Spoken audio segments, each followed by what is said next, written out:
Hello, Petal. How you doing?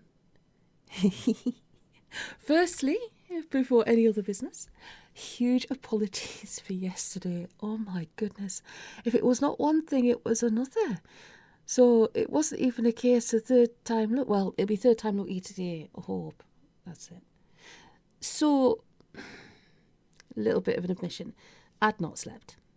And I'd been up since 4 a.m. that morning. I think I said that about that. And what happened on the first time was when I rendered the recording. So basically, anybody that doesn't make audio recordings, what you do is you record in one program, you make a little picture in another program, you put them together in another program. Woo! So, the first time I'd actually forgotten to put the audio onto the picture in the first one and rendered just the picture. Clever me. The second time I did it, when you put the audio recording onto the picture, you sync them up. And you always make sure you have your picture at the right amount of time first. You don't put the audio recording backwards, because that kind of takes off about a page and a half or about 4 minutes of a recording. I am so sorry for the absolute fluff up yesterday. So, by now I would have put up the actual 10 minutes that I did record on that one. I thought it was a bit weird. It only been 6 minutes long. I was like, that's a bit short. Golden rule as well of recording. You always check how many minutes are in a recording. But I was that tired. You know, when you're so tired, you can't see straight. That tired. It was, so apologies for that. This is actually a really long monologue. Or, as we are going to call them going forward, with hopefully without any pretension or anything, but because it was suggested to me by Mr. Bear, then we shall call it from going forward the Inkalogue. I like that word. I think it's quite funny. Oh my goodness. So, last night I slept a lot more, which is absolutely awesome. I was out for the count. But how are you? I'm so embarrassed. Oh, silly mistakes abound. But we will be okay. So, today we're going to get to chapter 12. And I know none of you mind. And I know you're all very supportive. And thank you all for noticing. Thank you very much to Rose for giving me a text and saying, let me know what's going on. And you all came together and you helped me to fix it. And I'm so very grateful. Oh my goodness. So, as we're going forward, always remember to double check the time. And double check there's an audio track on the flipping thing. Which, as we all know, is kind of essential when it comes down to doing an audiobook. Okay. Faust Among Equals by our amazing Mr. Tom Holt, chapter 12. Okay. And breathe. We have touched lightly on the subject of friendship. The classic definition, friendship means never having to pay the full retail price for car spares, is all right as far as it goes, but there is another, more spiritual side to friendship. A true friend is someone who will lend you his Learjet and a tank full of petrol without asking you what you want it for. Thanks, shouted George above the roar of the engine. Any time, George, you know that. Thanks for the tip, by the way. Oh, that's all right, George yelled back. It works even better if you add a thimbleful of turbs. He opened the throttle, pulled back on the stick, and let her have her head. At least finding her would be easy, he said to himself. It might get a bit tricky after that, but we'll cross that bridge when we come to it. As soon as he'd worked out his course and pointed the plane in the right direction, he leant forward and grinned at the radio, which bleeped, crackled, and homed in. This is Radio Dante I'm Danny Bennett. I'm your host for this afternoon, and later on I'll be talking to Benito Mussolini in our regular Where I Went Wrong spot. But first, this. George twiddled a knob slightly, leant back, and took the two-way control in his hand. "Hi," he said. "How's tricks?" His voice echoed over every tannoy, loudspeaker and PA in the place. And, believe it or not, there are more speakers per square metre in hell than anywhere else in creation. For the piped music, you see. The finance director swore. "Get him off the bloody air," he shouted. "Switch 'em all off, or something." Once the nuisance had been confined to one small telephone, the finance director picked up the receiver and said, "Well, what is it now?" "I thought you said you were getting that nutcase off my back." "We did." George shook his head. "No, you didn't," he replied, "and he's starting to get ever so slightly up my nose. In fact, his head is wedged up my sinuses, and I want something done about it. Otherwise, there's going to be trouble." The finance director winced. "We did our best," he mumbled. "Put our crack team on it. What more?" "I heard about that," George said. "Got stuck in an onion, so I was told. Try again. Helen walks by 6 o'clock your time, or I won't be responsible for the consequences."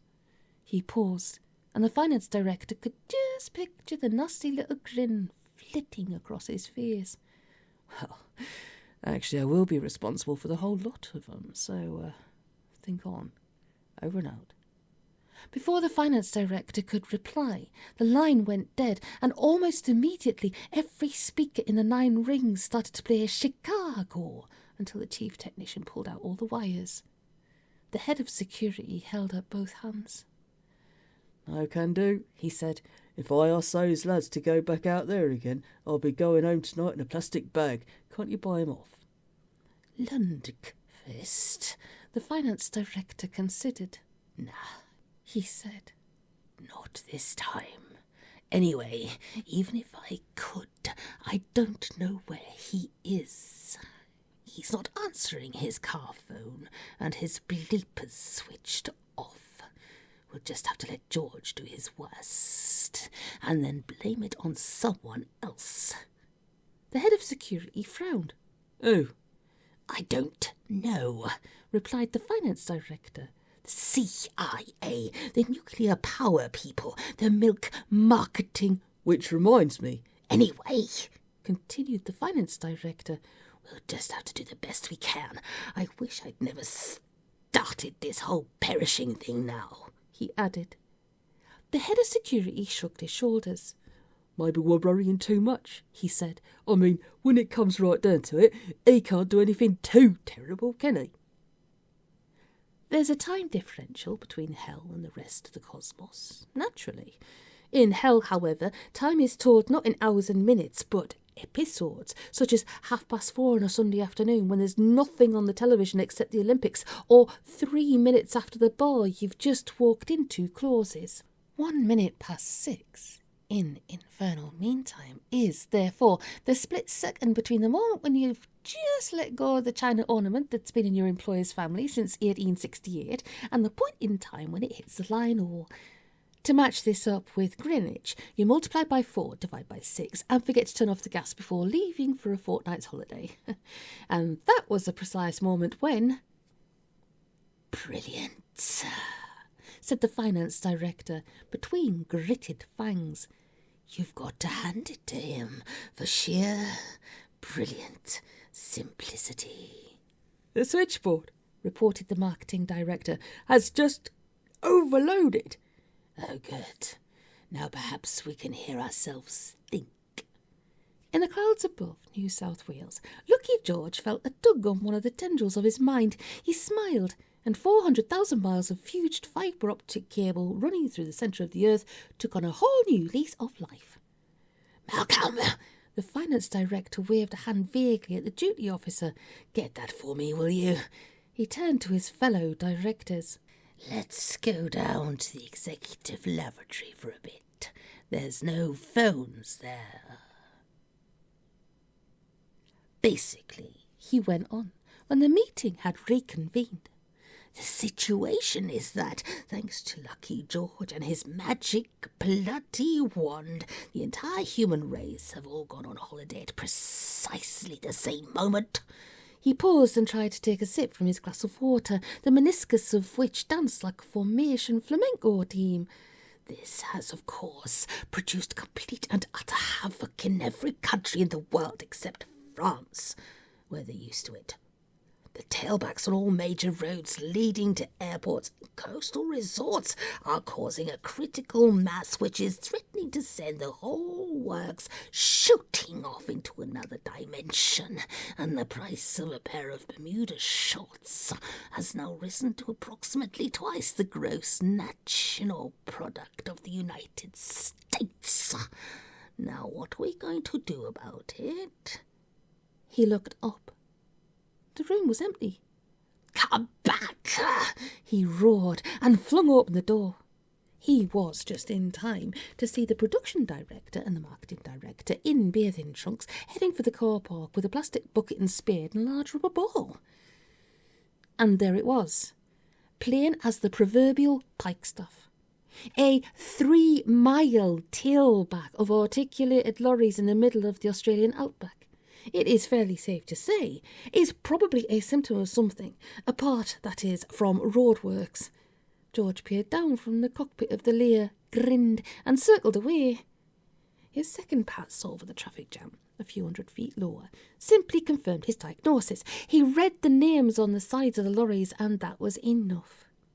Certainty. There were soft furnishing lorries, DIY home care lorries, carpet vans, lorries of all descriptions, delivering to a small bleak wooden shed in the middle of 500,000 acres of wind-scoured, sand-blasted nothingness. What you might call a woman's touch. In the backyard of the shed, a team of forklifts was staggering about like exhausted dung beetles under enormous loads of big cardboard cartons, while on the other side, a team of crack carpenters was starting work on a huge Versailles dwarfing extension to the shed, presumably to provide a bit of space for all the stuff to go. 2 enormous industrial cement mixers stood like hormone-stuffed dinosaurs around the back, while conveyor belts fed them unlimited supplies of cans of beer. George nodded. Helen's favourite colour, what she in her artistic way called harvest white. Many years ago, George had made himself temporarily unpopular by pointing out that you could get exactly the same effect by painting the room in question ordinary white and smoking unfiltered cigarettes in it for 20 years. He knew without having to look that one of the giant Arctics backed up out there in the desert was carrying a cargo of 40 square miles of anaglypta. With the flick of a wingtip, he turned the plane round and headed off. When the curvature of the earth had hidden him from the shed, he landed the plane, got out, and whistled. Whereupon 2 seagulls drifted down out of the sky, perched on his tailplane, and tried to eat it. "Dry your place, this," said Larry critically. "Gives me bad vibes. Got to be honest. Don't know where my next fish is coming from." Yes, George replied, putting that to one side for a moment. "I want you two to do something for me." "You're sure you'd like it?" Helen inquired. "I mean, really sure?" She observed Lundqvist carefully. "You aren't, you know. Admit it." "It's fine." Lundqvist ground the words out like flour. Narrator's note. See, that is, chef's kiss. Chef's kiss for the analogies. Back to the story. "I love it. Really." "No," Helen shook her head. "You're just saying that to please me." She leant out of the window, picked up the loudhailer and shouted, "Excuse me." The wallpaper pasting squad heard her, downed tools and signalled to the rest of the workforce, using flags and mirrors. A few minutes later, there was silence. "Sorry to be a pest," Helen Loud spoke sweetly, "but I'm afraid we've changed our minds again. Could we try a palish sort of chrysoprase white on the walls of the ballroom, please, with crushed eglantine on the ceilings and the summer caramel carpet. No, not the Axminster, the Wilton. Thank you. There was a moment of complete stillness, then a great deal of subvocal muttering, then an emptying and refilling of cement mixers, a ripping up of carpets and a cleaning of brushes, like the foreriders of a tsunami hitting the outlying coral reefs of a Pacific atoll. There was a certain practised resignation about the whole scene. Not all that surprising. It was the 5th time she changed her mind that morning. "Now then," Helen said brightly, "if you don't like it, promise you'll say, won't you? I mean, you've got to live here too, you know. And like you said, we might be here for some considerable time before George does a sensible thing and gives himself up." She smiled warmly, like the sunrise. "And you did very sweetly say I could tidy the place up and give it a lick of paint and so on, didn't you?" Lundqvist nodded sadly. Yeah, sure, do what you like, in this context, clamoured for inclusion in the Library of Congress index of incredibly unfortunate remarks, along with such classics as, "Of course it isn't loaded," "Let them eat cake," and "When I leave school, I want to be a solicitor." However, even the meanest street punk in the barrios knows that any kidnapper who values his professional credibility doesn't welch on a deal unless he wants the word to get around that he's a two-face who can't be trusted. It was just a pity he also told her his Amex gold card number. "Well," Helen said, putting her feet up on a Louis XV photo wheel and leafing through the colour charts, "this is cosy, don't you think?" Lundqvist nodded, as if his head had just been replaced with a large log. "You think so?" "It's coming along, anyway," Helen replied. "I mean, we're not there yet, but we're beginning to see the light at the end of the... Oh!" She broke off and held the colour chart up against the wall. Inside his chest, Lundqvist's heart stopped and tried to burrow its way into his intestines. "Oh, yes," Helen said. "Yes, I think I'm onto something here. What do you think?" She pointed to a small square in the middle of the page. As far as Lundqvist could tell, it was exactly the same colour as the 74 other little boxes. For the ballroom, the main hall, the drawing room, the sitting room, the front stairs, the back stairs, the pantry, the scullery, the study, the loft conversion, the annex loggia, the cloister, the 5th spare bedroom, and the observatory. Then we can do the rest out in orchard haze and have the golden wave curtains on the back hall and the conservatory." She paused. "What do you think?" Lundqvist considered.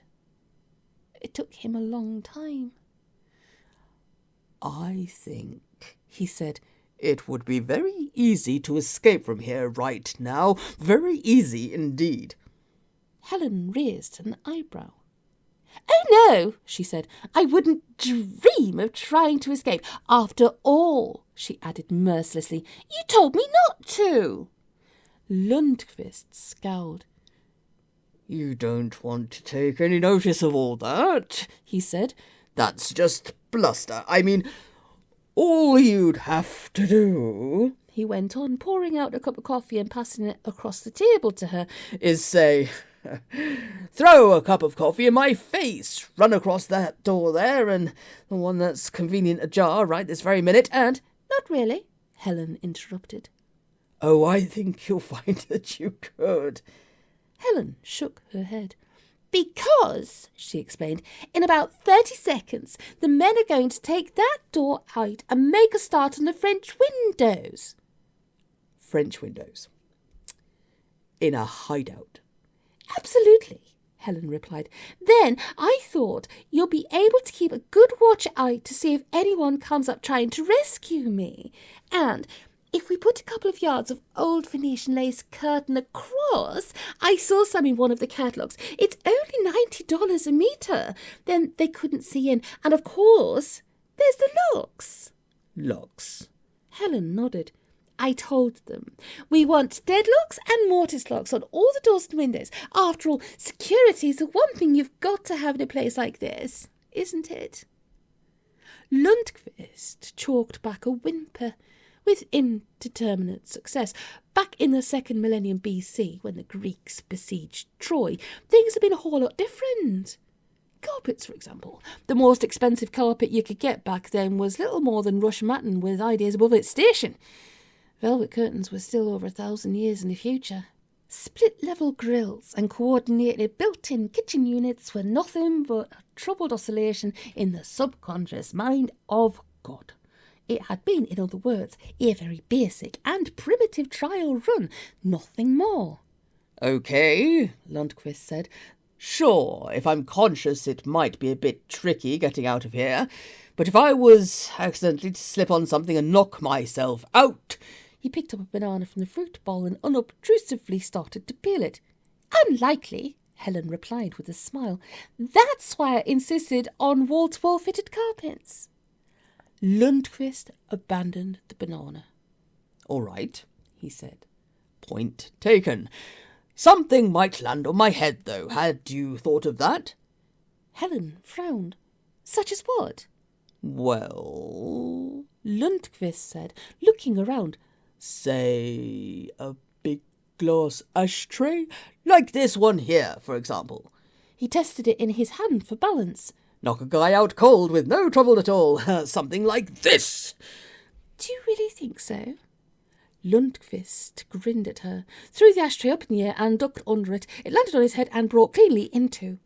"I thought not," Helen said. "If I were you, I'd put iodine or something on that card." Muttering something under his breath about goddamn cheapskate glassware, Lundqvist stood up and walked to the door. "Hey," he observed, as he reached for the door handle. "My back's turned. Just thought I'd mention it." He went out, found the iodine, applied it liberally, counted up to 1,000, and went back. Helen was still there, her feet up on the sofa, reading a glossy magazine. "There's a really good bit in this about ideas for brightening up drab mezzanines," she said. "Have a look." Lundqvist stood in the doorway and growled for a moment. Then he cleared his throat. "Good Lord," he said. "I left my gun right there on the coffee table, just where you could reach out and pick it up. How careless can you—" With a quick movement, Helen reached out and grabbed for the gun. Her fingers closed tight around the back of my grips. "OK," Lundqvist started to say. "You win. I'll come. What are you doing?" "Catch!" The gun flew through the air towards him. It took considerable effort of will to suppress the instinct to catch it. There was a thud as it hit the door. "Butterfingers," Helen remarked tolerantly. "Now that door will have to be painted again. While we're at it, actually, I thought of having all the woodwork a sort of light-drowned violet." Lundqvist closed his mouth, which had frozen open, just as his mother had warned him it would all those years ago. Nevertheless, he was as patient as he was resourceful. "Just come wonder," he said without moving. "Lucky you don't know about the other gun. The one hidden under that cushion you're leaning it against right now." To reinforce the statement, he smiled, a pleading, rather endearing little smile, which Helen ignored. "Yes," she said, her head in a pattern book. "Isn't it?" I freaking love Helen. She's a legend. I mean, all of the characters have got their own endearments. Like, they've all got something. But Helen is something also very special. She's a legend. Oh, superstar. Okay, so we've nearly made it to half an hour. We've got about 24, 25 minutes of this one, so I'm going to make sure I keep a close eye on that one when I render it. Again, I am so sorry, and again, thank you so very much. I know none of you mind, and I know you all look out for me, and I really appreciate it. Do you know something? I just actually had to re-record that because I was going to say appreciate, because I'm going to be recording more Camille later on. But I digress. It does go both ways. I'm very grateful to you for everything that you've done for me, and how you continue to look out for the channel and the recordings. And by extension, I feel it looks out for me as well, in a sense. And it does go both ways. It does. So if you leave a comment in the comment section, I always love to see them. If you want to drop a line, that's awesome, that's fine. And most of all, I hope you enjoy this chapter. I'm going to try and do one in another couple of days. As I said, the next couple of weeks, there's a lot. It was only supposed to be last week, but it's going to be a lot going on over the next couple of weeks while I get a lot of stuff sorted out. And yeah, everything's okay. Just MOTs and stuff. And then we'll see what's going on. But I might be a bit flaky, but at least we're getting things sorted out. That's the main thing. So we will keep onwards and onwards. And as I said, there's probably going to be a really hefty chapter coming up in about 6 chapters' time. So maybe in the next week or 2 weeks, we'll do another Saturday morning sort of sojourn into recording funniness and silliness, because I really enjoyed that the last time. That was so much fun. But okay, take care of yourselves. Keep warm, keep cool, keep hydrated, get lots of sleep. Drop me a line. As I said, if you can hit the like, share, subscribe, notifications bell, you know the drill. Keeps the lights on. I really should start saying something instead of keeping the lights on. Yes. And I'll make sure I get some sleep as well, because trust me, right now I need as much of it as I can get. Take it easy, Petrol. Take care, and I'll see you soon. Me, me, me, me, me, me, me, me, me, me, me, me, me, me, me. It's gracious. I think I should just do it a different way each time. That'd be so much fun. You.